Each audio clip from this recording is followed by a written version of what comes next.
peux aller.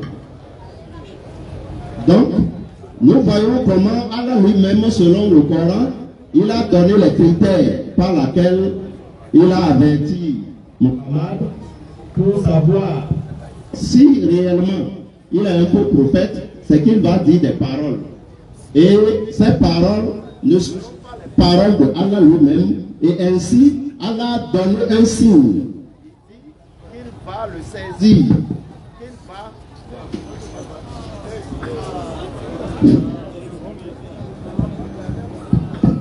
Il dit qu'il va saisir son aorte et il va couper son aorte.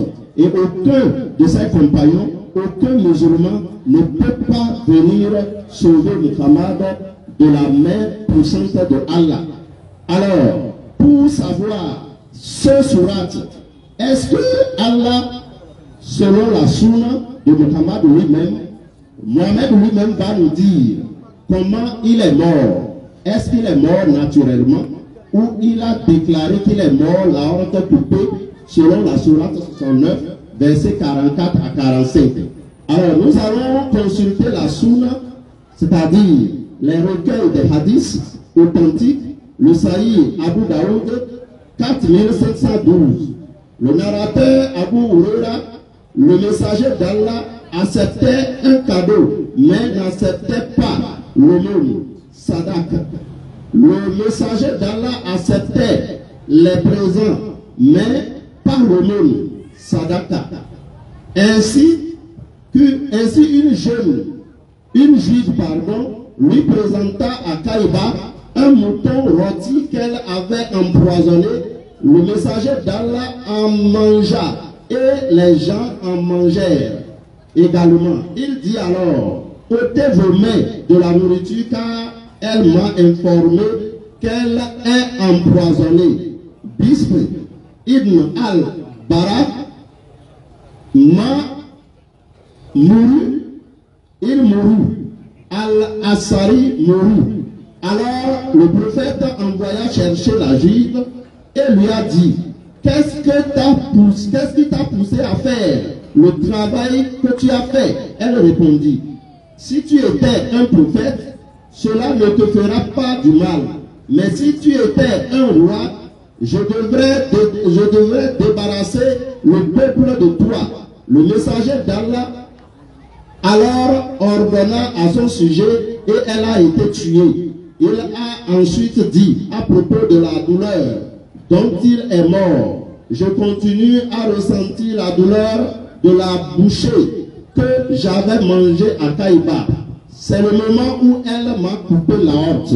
Nous voyons la sunna de Abu Daoud qui témoigne Mohamed lui-même sa bouche, parce qu'on dit qu'il faut croire en Allah, c'est-à-dire au Coran, et à la sunna de la parole de Mohamed lui-même pour être un vrai musulman.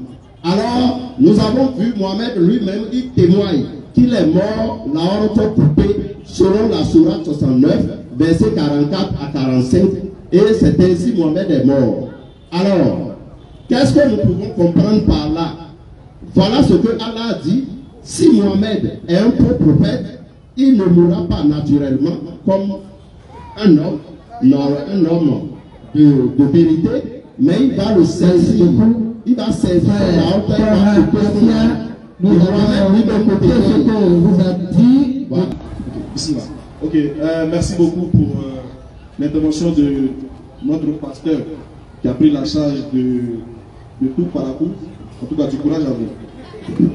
Vous êtes, alhamdoulilah, l'homme de Dieu essaie de démontrer que le prophète Mohammed, selon le Coran, n'est pas un vrai prophète.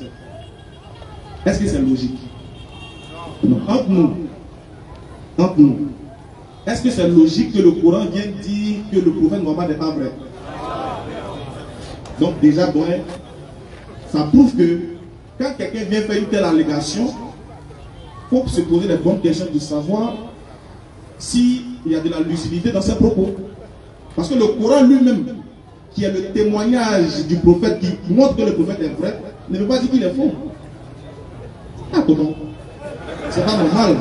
Il n'a pas révélé au verset que vous avez pris. Ce qui veut dire, c'est vraiment aberrant que, par exemple, vous prenez un livre un livre, par exemple de CM1 ou bien de l'école, et puis le livre là dit, si tu me lis, tu vas échouer à ton examen. Mais tu lis quand même. C'est pas normal. Donc le Coran ne peut pas venir montrer que le prophète est faux, parce que c'est le prophète lui-même qui a reçu le Coran. Et dans le Coran, plein de versets, Allah dit, tu es le messager d'Allah.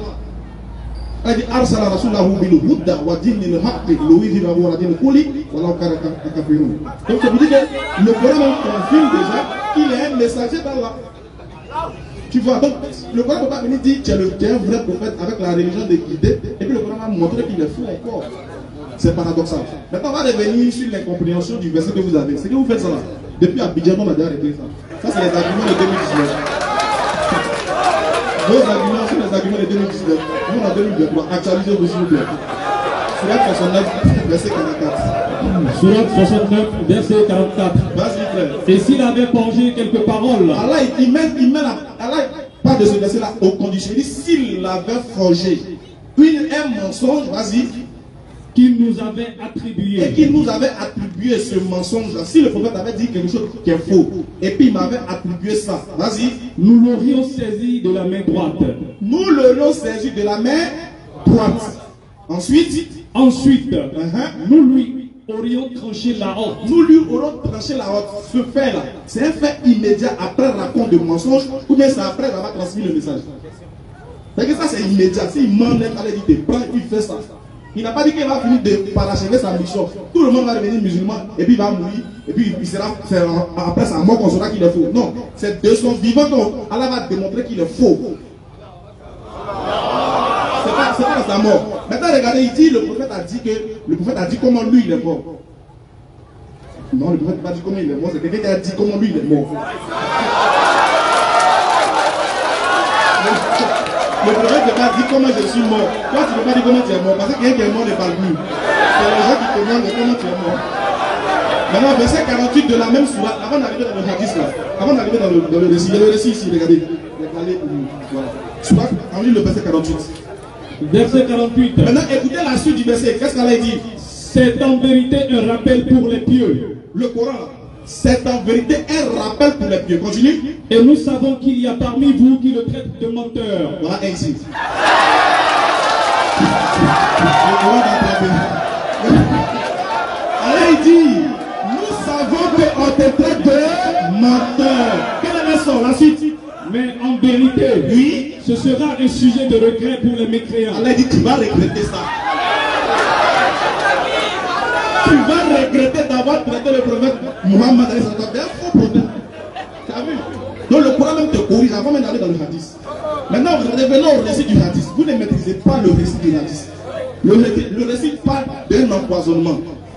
Écoutez bien. La femme a empoisonné le prophète. Elle a mis du poison sur la nourriture. Et elle dit, si tu es un vrai prophète, si tu manges là, la nourriture va t'avertir que tu es un vrai prophète et puis tu ne vas pas mourir.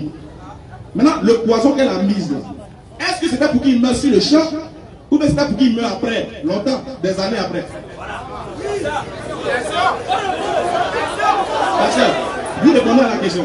Quand vous allez avoir votre temps de parole, voilà, votre temps de parole, vous allez voir que la question que vous posez, le poison, c'était un poison à long terme ou à court terme?